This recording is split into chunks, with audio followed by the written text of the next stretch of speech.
Ядовитую змею поймал житель Якутска Втулагина. Как она могла оказаться в окрестностях столицы и что делать, если не удалось избежать нападения ядовитой гадюки, знает Александр Зубехин.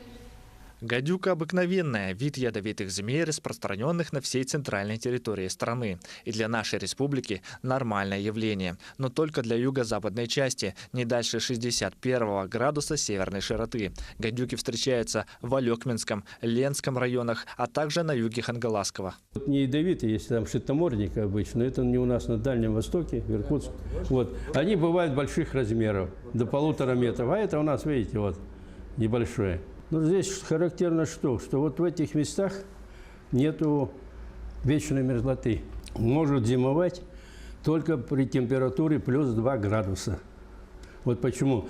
Вот то, что вот ее нашли в Тулагинах, она вот лето-то бы проживет, потом все равно пропадет. Зимой она все уже пропадет, да. Так что даже тут думать нечего. Каким же образом этот вид змей мог оказаться в окрестностях столицы? Ну, Тулагин это уже просто вот случайно. Это просто принесло ее с каким-нибудь, может, бревном, кустом. Большое сильное наводнение. Старые вот эти строения обычно сносят и несут. Что делать, если избежать встречи с гадюкой не удалось, и вас все-таки укусила эта ядовитая змея? Не надо их трогать. Это очень полезный вид. Он же уничтожает в основном грызунов. Но если увидели, значит, что отойдите, и все, больше ничего не надо. Укус ядовитой змеи опасен для жизни человека. Необходимо как можно скорее прибыть в ближайшее медицинское учреждение.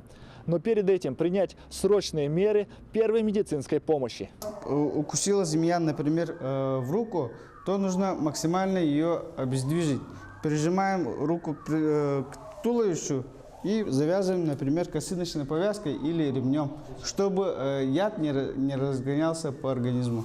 И уже транспортировать в горизонтальном положении в ближайшую больницу. Отсасывать яд не нужно, чтобы не повреждать местные ткани. Укус змеи опасен тем, что он вызывает интоксикацию в организме человека. Человек может умереть от остановки дыхания или от остановки сердца, если вовремя не оказать медицинскую помощь.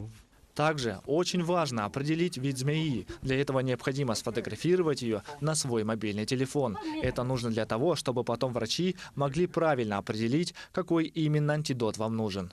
Александр Зубехин, Андрей Рукавишников, Якутск.